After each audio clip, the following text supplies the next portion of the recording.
حضرت سلیمان علیہ السلام اسلام میں ایک مہان پیغمبر اور بادشاہ تھے جو حضرت داؤد علیہ السلام کے بیٹے تھے۔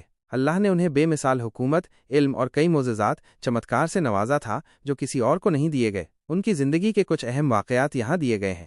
بچپن اور حکمت، بدھیمتا۔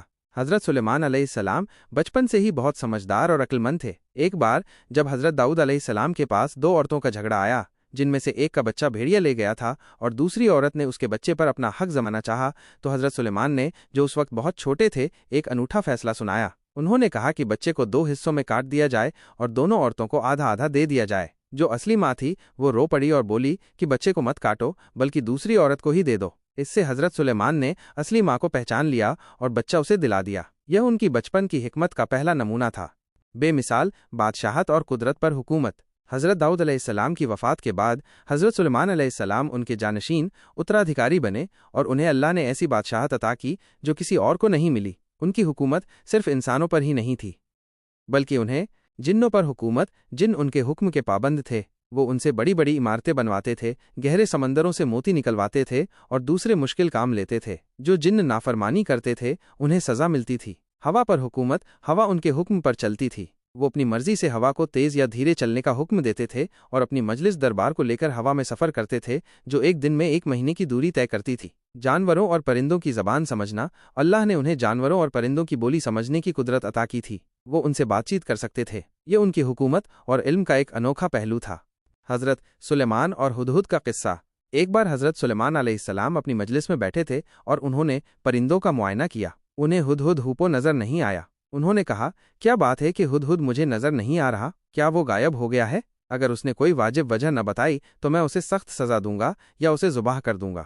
کچھ دیر بعد ہدہد حاضر ہوا اور بولا، میں نے ایک ایسی چیز دیکھی ہے جو آپ نے نہیں دیکھی۔ میں آپ کو سبا شیبہ کی ایک قوم کی خبر لایا ہوں۔ وہاں ایک عورت حکومت کرتی ہے جسے ملکہ بلقیس کہتے ہیں۔ اسے سب کچھ دیا گیا ہے اور اس کا ایک بہت بڑا تخت سنگھاسن ہے، لیکن مجھے یہ دیکھ کر حیرت ہوئی کہ وہ اور اس کی قوم اللہ کے بجائے سورج کو سجدہ کرتے ہیں۔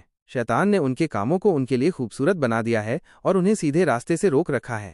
حضرت سلیمان نے کہا، ہم دیکھیں گے کہ تو سچا ہے یا جھوٹا۔ انہوں نے ہدہد کے ہاتھ ایک خط پتر ملکہ بلقیس کے پاس بھیجا جس میں لکھا تھا، یہ سلیمان کی طرف سے ہے اور اللہ کے نام سے شروع ہے جو بہت مہربان نہایت رحم کرنے والا ہے، یہ کہ تم میرے خلاف سرکشی نہ کرو بلکہ مسلمان ہو کر میرے پاس آؤ۔ ملکہ بلقیس اور تخت کا معجزہ۔ ملکہ بلقیس نے جب خط پڑھا تو اس نے اپنے سرداروں سے مشورہ کیا۔ سرداروں نے کہا کہ ہم طاقتور لوگ ہیں اور جنگ کرنے کے لیے تیار ہیں، لیکن ملکہ بلقیس بہت سمجھدار تھیں۔ انہوں نے کہا، بادشاہ جب کسی بستی میں داخل ہوتے ہیں تو اسے تباہ کر دیتے ہیں اور اس کے عزیز لوگوں کو ذلیل کرتے ہیں۔ میں انہیں ایک تحفہ بھیجوں گی اور دیکھوں گی کہ جواب کیا آتا ہے۔ جب ملکہ بلقیس کا تحفہ حضرت سلیمان کے پاس پہنچا تو انہوں نے کہا، کیا تم مال سے میری مدد کرنا چاہتے ہو؟ اللہ نے مجھے جو کچھ دیا ہے وہ اس سے کہیں بہتر ہے جو تمہیں دیا ہے۔ پھر انہوں نے کہا، جاؤ، اب میں ان پر ایسی فوج لے کر آؤں گا جس کا وہ مقابلہ نہیں کر سکتے اور انہیں وہاں سے بے عزتی کر کے نکالوں گا۔ یہ سن کر ملکہ بلقیس نے حضرت سلیمان کے پاس آنے کا فیصلہ کیا۔ جب حضرت سلیمان کو یہ خبر ملی کہ ملکہ آ رہی ہے تو انہوں نے اپنے درباریوں سے پوچھا، تم میں سے کون ہے جو اس کے تخت کو میرے پاس لے آئے اس سے پہلے کہ وہ لوگ میرے پاس پہنچیں؟ ایک جن نے کہا، میں اسے آپ کے پاس لاؤں گا اس سے پہلے کہ آپ اپنی جگہ سے اٹھیں۔ لیکن ایک نیک انسان جس کے پاس کتاب کا علم تھا، کچھ علماء کے مطابق یہ آصف بن برخیہ تھے، اس نے کہا، میں اسے آپ کی پلک جھپکنے سے پہلے آپ کے پاس لاؤں گا۔ اور فوراً اللہ کی قدرت سے ملکہ بلقیس کا وشال تخت حضرت سلیمان کے سامنے حاضر ہو گیا۔ حضرت سلیمان نے کہا، یہ میرے رب کا فضل مہربانی ہے تاکہ وہ مجھے آزمائے کہ میں شکر گزار ہوں یا ناشکری کرتا ہوں۔ جب ملکہ بلقیس پہنچی تو انہیں اپنا تخت پہچان میں آیا، لیکن اس میں کچھ بدلاؤ کیے گئے تھے تاکہ ان کی عقل مندی کا امتحان لیا جا سکے۔ آخر میں ملکہ بلقیس نے حضرت سلیمان کی نبوت اور اللہ کی قدرت کو پہچان لیا اور مسلمان ہو گئیں۔ حضرت سلیمان کی وفات۔ حضرت سلیمان علیہ السلام کی وفات کا واقعہ بھی ایک معجزہ ہے۔ قرآن کے مطابق جب ان کی وفات کا وقت قریب آیا تو وہ اپنے عصا لاٹھی کے سہارے کھڑے ہو کر عبادت کر رہے تھے۔ ان کی روح آتما قبض کر لی گئی، لیکن جنوں کو ان کی موت کا علم نہیں ہوا۔ جن سمجھتے رہے کہ حضرت سلیمان ابھی زندہ ہیں اور ان کے حکم پر کام کرتے رہے۔ کئی دنوں تک جن ان کے حکم کے مطابق کام کرتے رہے جب تک کہ ایک دیمک نے ان کی عصا کو اندر سے کھا نہیں لیا اور وہ گر نہیں گئے۔ تب جنوں کو احساس ہوا کہ حضرت سلیمان تو انتقال فرما چکے تھے۔ اس طرح جنوں پر یہ ظاہر ہوا کہ اگر وہ غیب کا علم رکھتے تو انہیں یہ ذلت کی سزا نہ ملتی۔ حضرت سلیمان علیہ السلام کی پوری زندگی اللہ کی بے مثال نعمتوں، ان کی حکمت، انصاف اور اللہ پر ان کے اٹوٹ بھروسے کی مثال ہے۔ ان کی کہانی ہمیں یہ بھی سکھاتی ہے کہ دنیا کی کتنی ہی بڑی بادشاہت کیوں نہ ہو، آخر میں سب کچھ فنا ہو جاتا ہے اور صرف اللہ کی ذات باقی رہتی ہے۔ حضرت سلیمان علیہ السلام اللہ کے ایک پیغمبر اور راجا تھے، اور اسلام میں ان کا ذکر کئی چمتکاروں اور اسادھارن شمتاؤں کے ساتھ کیا گیا ہے۔ وہ حضرت داؤد علیہ السلام کے بیٹے تھے اور ان کی وراثت میں نبوت، پیغمبری اور بادشاہت دونوں ملی تھیں۔ حضرت سلیمان علیہ السلام کا مکمل واقعہ۔ حضرت سلیمان علیہ السلام کی کہانی قرآن اور اسلامک پرمپراؤں میں وستار سے بیان کی گئی ہے۔ یہاں ان کے جیون کے کچھ پرمکھ پہلو دیے گئے ہیں۔ وراثت اور بادشاہت۔ حضرت سلیمان علیہ السلام کو ان کے پتا پیغمبر داؤد علیہ السلام کے بعد بنی اسرائیل کا راجا اور پیغمبر بنایا گیا۔ انہیں اللہ نے کم عمر سے ہی عقل اور سمجھ دی تھی۔ ادویتیہ پرارتھنا اور شکتیاں۔ حضرت سلیمان علیہ السلام نے اللہ سے ایک ایسے راجیہ کی دعا کی تھی جو ان کے بعد کسی اور کو نہ ملے۔ اللہ نے ان کی دعا قبول کی اور انہیں ایسی شکتیاں دیں جو کسی اور کو نہیں ملی تھیں۔ ان میں شامل ہیں جانوروں اور پرندوں کی بھاشا سمجھنا۔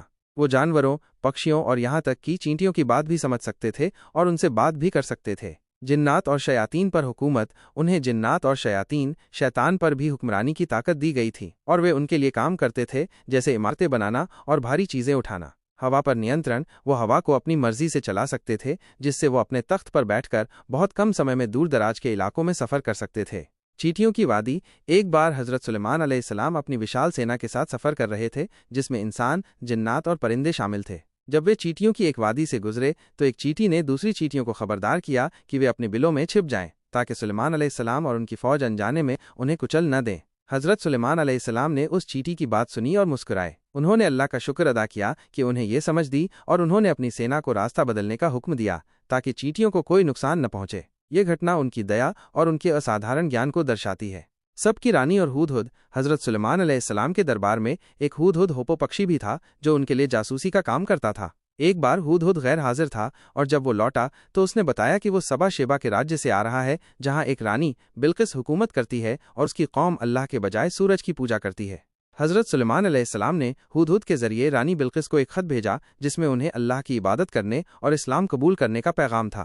رانی بلقس کا تخت۔ رانی بلقس نے اپنے درباریوں سے مشورہ کیا اور حضرت سلیمان علیہ السلام کے پاس تحفے بھیجے، لیکن حضرت سلیمان علیہ السلام نے ان تحفوں کو قبول نہیں کیا اور انہیں اسلام قبول کرنے کا دعوت دی۔ جب رانی بلقس حضرت سلیمان علیہ السلام سے ملنے کے لیے روانہ ہوئیں تو حضرت سلیمان علیہ السلام نے اپنے جنات سے کہا کہ کون رانی بلقس کے تخت کو یہاں لا سکتا ہے اس سے پہلے کہ وہ یہاں پہنچے۔ ایک جن نے کہا کہ وہ ان کے اٹھنے سے پہلے اسے لا سکتا ہے، لیکن کتاب کے علم رکھنے والے ایک شخص نے کہا کہ وہ پلک جھپکتے ہی اسے لے آئے گا، اور اس نے ایسا ہی کیا۔ جب رانی بلقس وہاں پہنچیں تو انہیں اپنا تخت دیکھ کر حیرانی ہوئی۔ حضرت سلیمان علیہ السلام نے انہیں ایک محل میں دعوت دی جس کا فرش شیشے کا بنا تھا اور اس کے نیچے پانی بہہ رہا تھا۔ رانی بلقس کو لگا کہ وہ پانی ہے اور انہوں نے اپنے لباس کو اوپر اٹھایا، تب انہیں پتہ چلا کہ وہ شیشہ ہے۔ اس گھٹنا کے بعد رانی بلقس نے اسلام قبول کر لیا۔ عصر کی نماز اور گھوڑوں کا واقعہ۔ ایک بار حضرت سلیمان علیہ السلام اپنے خوبصورت اور تیز ترار گھوڑوں کے معائنے میں اتنے مگن ہو گئے کہ وہ عصر کی نماز ادا کرنا بھول گئے۔ جب انہیں اپنی غلطی کا احساس ہوا تو انہوں نے اللہ سے معافی مانگی اور اپنے پسندیدہ گھوڑوں کو اللہ کی راہ میں قربان کر دیا تاکہ وہ اس دنیاوی چیز میں مگن ہونے کی غلطی کی بھرپائی کر سکیں۔ وفات۔ حضرت سلیمان علیہ السلام کی وفات کا واقعہ بھی قرآن میں انوکھے انداز میں بیان کیا گیا ہے۔ وہ اپنی لاٹھی پر ٹیک لگائے ہوئے کھڑے تھے اور جنات ان کے لیے کام کر رہے تھے۔ وہ اسی حالت میں انتقال کر گئے، لیکن جنات کو ان کی موت کا احساس نہیں ہوا کیونکہ ان کا جسم لاٹھی کے سہارے کھڑا تھا۔ کافی سمے بعد ایک دیمک نے ان کی لاٹھی کو کھانا شروع کر دیا، اور جب لاٹھی کمزور ہو کر ٹوٹ گئی تب ان کا جسم گر پڑا اور جنات کو ان کی موت کا پتہ چلا۔ اس طرح اللہ نے جنات کو یہ دکھایا کہ اگر انہیں غیب کا علم ہوتا تو وہ اتنے لمبے سمے تک سخت کام نہ کرتے۔ حضرت سلیمان علیہ السلام کی زندگی ہمیں اللہ پر بھروسے، نیائے، گیان اور ونمرتا کے مہتوپورن سبق سکھاتی ہے، بھلے ہی کسی کو کتنی بھی بڑی شکتیاں اور دولت کیوں نہ مل جائے۔ آپ کے سجھاؤ کے لیے دھنیہ واد۔ اگر آپ کو یہ جانکاری اچھی لگی ہے تو کرپیا ویڈیو کو اپنے دوستوں کے ساتھ شیئر کریں اور چینل کو سبسکرائب کریں۔ اس سے دوسروں کو بھی مدد ملے گی اور مجھے بھی ایسے اور